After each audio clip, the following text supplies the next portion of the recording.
Donc moi j'ai attaqué, alors il faut savoir que j'ai pas fait d'école, il existe l'école des beaux-arts pour les artistes, et moi j'ai pas fait d'école. C'est ce qu'on appelle être autodidacte en fait. Euh, donc moi j'ai attaqué, j'avais l'âge de 15 ans en fait, et j'étais dans un centre de loisirs, centre social, centre de loisirs en fait, et j'ai fait une initiation au graffiti quand j'avais 15 ans, donc un peu comme ce qu'on va faire aujourd'hui ensemble. Et en fait, ça m'a beaucoup plu. Et donc, du coup, j'ai continué sur des murs où on a le droit de peindre à Saint-Étienne, parce que moi je suis de Saint-Étienne. Et j'ai monté une association, en fait. Et à côté, je travaillais. Et il y a 3 ans maintenant, 4 ans, bientôt, j'ai arrêté de travailler, en fait, et je me suis mis. Je fais que ça. C'est-à-dire que je fais que de la peinture. Je fais des toiles, je fais des murs, je fais des initiations dans les écoles, dans les centres. Bien. Question 2. Comment avez-vous commencé à peindre? Alors, j'ai commencé, comme je disais tout à l'heure, dans un centre de loisirs. Et j'ai attaqué avec, au niveau du matériel, des bombes de peinture. À quel âge à peu près? À 15 ans. Voilà. Question 3. Après, ce qu'il ne faut pas dire, c'est que quand j'étais au collège, en fait, je dessinais pendant les cours, ce qui n'est pas bien. Et en fait, c'est... Voilà. Où avez-vous commencé à peindre? Alors, j'ai comme ce que je disais, dans un centre de loisirs, dans les locaux en fait du centre. Et après, par la suite, à la gare Bellevue à Saint-Étienne, qui est un endroit en fait où on a le droit de peindre sur les murs. Donc j'ai attaqué comme ça, et puis je me suis perfectionné d'année en année. Très bien. Question 4. Pourquoi peignez-vous? Alors moi, je peins principalement, au début, je peignais pour me faire plaisir. Je peins toujours pour me faire plaisir, parce que j'ai la chance d'avoir un papa qui m'a dit depuis tout petit, si tu as une passion, essaye d'en faire ton métier, parce que tu vas passer beaucoup de temps au boulot, et le mieux serait de faire quelque chose qui te plaît. Donc du coup voilà. Et aujourd'hui, je peins pour me faire plaisir, et puis pour faire plaisir aux gens aussi. Parce que bon, c'est pas rigolo, surtout en ce moment avec le Covid, tout ça. Donc je me dis que si les gens ils croisent mes peintures ou autres, peut-être que ça peut leur redonner le sourire, et que ça peut les faire voyager l'espace d'un petit moment. Allez, suivant. Est-ce que vous avez été guidé ou est-ce une passion? Alors, moi c'est vraiment une passion à la base. Comme je disais, donc j'ai eu la chance en fait d'aller dans un centre quand j'étais jeune. Et en fait, on avait demandé aux animatrices de l'époque si on pouvait avoir une initiation. Donc elles nous avaient trouvé un graffeur qui nous a appris au début à faire, à utiliser la bombe, les outils. Et puis après, de fil en aiguille, on apprend un petit peu tout seul. Et puis après, j'ai rencontré Fernando Davila, qui est un autre artiste aussi, qui est sur Roche-la-Molière, et qui m'a beaucoup aidé sur les toiles, parce que moi je faisais jamais de toile, et du coup c'est des techniques différentes. Le pinceau, tout ça, c'est des choses que j'utilisais pas. Question suivante. Préférez-vous représenter le réel ou l'imaginaire? Alors, la question elle est intéressante, parce que je suis en train de passer en fait du réel, parce que je fais beaucoup de portraits, à quelque chose d'irréel, parce que je suis en train de faire des petits extraterrestres. Donc, du coup, en fait, je suis passé de l'un à l'autre, parce qu'au bout d'un moment, quand on a une technique, on a l'impression de faire toujours la même chose. Et donc, au bout d'un moment, c'est pas très intéressant, quoi. Faire toujours la même chose. Donc, on a un peu cette chance-là de pouvoir faire ce qu'on a envie. Et donc, du coup, je suis en train de me décaler. Et il y a beaucoup d'artistes comme ça. Si tu prends par exemple Picasso, je ne sais pas si vous l'avez étudié un petit peu en classe. Picasso, en fait, il y a plein de périodes. C'est-à-dire que Picasso, en fait, au début, il faisait des choses, après, il a fait d'autres choses, il a fait encore d'autres choses, etc. Et les artistes, en principe, c'est ce qu'ils font. C'est qu'au bout d'un moment, en fait, ils changent de choses. Voilà. Allez. Faites-vous plus de personnes, des animaux, la nature ou autre? Alors j'ai fait beaucoup. Alors au tout début, quand j'ai commencé, je faisais des logos. C'est-à-dire qu'en fait, je reprenais des logos qui existent et je les détournais. Par exemple, qu'est-ce que... Comme ça de mémoire, des logos... Par exemple, des logos. En fait, je reprenais les codes couleurs des posters Un logo, de peut-être, 1960. Un logo, ça style peut être. Renault, enfin, Oui, voilà, par exemple le logo Nike sur les Voilà, marques, c'est ça. la C'est petite ça, les virgule, c'est ça les logos. Et du coup, je les reprenais, je les imaginais autrement. Je faisais beaucoup de personnages de dessins animés aussi. Du coup, voilà. Après, d'ailleurs, je suis passé sur des personnages, des portraits.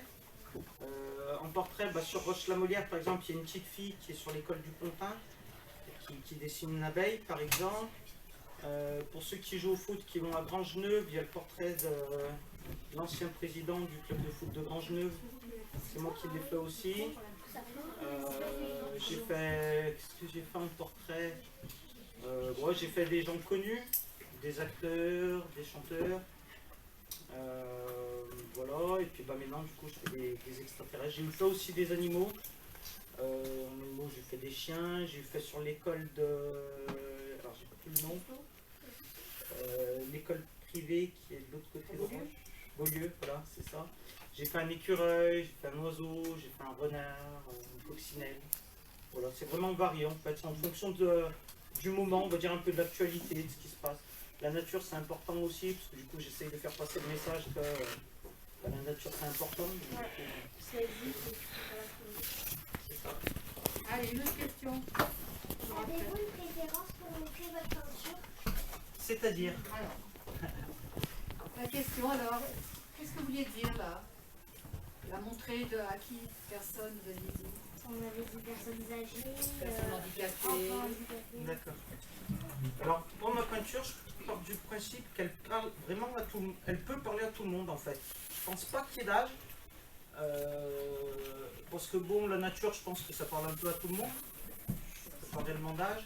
Après, sur certaines choses, si, il y a quand même, par exemple, quand je reprends des personnages de dessins animés, de cartoons que vous connaissez peut-être pas, mais que vos parents ou vos grands-parents vont connaître. Voilà, parce qu'il y a une chose aussi qui est importante, c'est que les gens qui vont acheter des toiles, c'est des gens qui ont en principe 40 ans, voire un petit peu plus. Donc c'est des choses qui leur parlent peut-être un petit peu plus. Après, quand c'est dans la rue, ça parle vraiment à tout le monde. Il faut que ça parle au maximum de gens. Ça dépend. Après, j'ai des commandes aussi, donc c'est des gens qui me disent, bah voilà, moi je fonctionne bien par thème, c'est-à-dire qu'ils me disent, bah voilà, j'aimerais bien que ça parle des saisons, j'aimerais bien que ça parle de la paix dans le monde, j'aimerais bien que ça parle voilà, d'un pays ou de, voilà. Et donc du coup, après, moi par contre là-dessus, je suis libre, c'est-à-dire que j'imagine, j'interprète comme j'ai envie. Par exemple, un exemple, par exemple, s'il y a quelqu'un qui me dit, bah, je veux parler des États-Unis, et bah, par exemple, je vais faire la Statue de la Liberté. Ou je vais faire un drapeau pareil que je vais retravailler. Des choses comme ça. Les questions suivantes. Avez-vous déjà enseigné? Alors, pas en tant que professeur à proprement parler. Je ne suis pas venu dans une classe pour donner des cours de français, etc. Mais je donne régulièrement, oui, des initiations à des enfants comme vous, à des ados, à des personnes âgées aussi, parce qu'à Roche-la-Molière, moi j'ai un atelier à Roche-la-Molière, à l'ancienne école de la Piotière. Avant j'étais au château, qui est juste à côté. Vous connaissez Bernard? Oui. Donc du coup voilà, et on donne en fait, il y a un petit groupe de personnes qui ont entre des personnes retraitées qui ont 70 et 86 ans, je crois, pour la personne la plus âgée, qui font du coup du street art, donc il m'arrive de leur donner aussi des cours. Voilà. Donc il n'y a vraiment pas d'âge, quoi. C'est vraiment on peut attaquer du tout petit, de la maternelle presque, avec les formes, les couleurs, etc., jusqu'au plus ancien. Allez, la suite. Qu'est-ce que le street art? Qu'est-ce que le street art? C'est presque une question que j'ai envie de vous poser à vous. C'est quoi le street art pour vous? Alors, on va faire un Est-ce que vous échange. savez un petit peu? Allez. Allez, vas-y. Le street art, ça avec une blonde sur les murs. Ouais. Entre autres? Entre autres, oui. Oui, vas-y. C'est de l'art dans les rues. Voilà, alors la traduction, c'est de l'art dans les rues. Eh ben non, c'est pas ça. Alors, pour moi, le street art, j'ai envie de dire, c'est l'art de la débrouille. Tout simplement parce que le street art, ça se limite pas à la bombe de peinture, ça se limite pas qu'au mur. En fait, c'est vraiment... ça peut être du collage, par exemple, c'est-à-dire que je vais peindre sur du papier craft et je vais le coller sur la rue. Il y a des gens qui font de l'origami, vous savez, des cocottes en papier, des choses comme ça, voilà. Et qui vont faire après des fresques comme ça avec ça. Ça va être des gens qui vont utiliser des extincteurs, par exemple, pour peindre. Ça peut être, c'est vraiment divers et varié. Ça peut être sur le sol, ça peut être sur les murs. C'est vraiment ce qu'on appelle nous l'art de la débrouille. Sur les toits. Sur les toits aussi. Il y a au début, les graffeurs utilisaient vraiment les bombes de peinture, mais ils pouvaient utiliser aussi du cirage. Vous savez, le cirage, c'est pour les chaussures en cuir noir. Voilà, donc c'est vraiment divers et varié. Il y a des gens qui font de la sculpture, c'est considéré aussi comme du street art. Donc avec du bois, il y a des gens qui vont récupérer dans les rues, il y a des gens qui, au lieu d'amener leur matelas par exemple à la déchetterie, vont le laisser traîner dans les rues. Il y a des gens qui vont découper par exemple les matelas et qui vont faire par exemple des hamburgers géants, qui vont faire des gaufres géantes, qui vont faire Pas mangeable, plein bien de sûr. choses. Bah non, du coup c'est pas mangeable. Je vais mettre là. Et du coup voilà, c'est vraiment l'art de la débrouille, c'est ce que les gens ont envie de créer en fait et qu'ils l'installent dans la rue pour en faire profiter le maximum de personnes.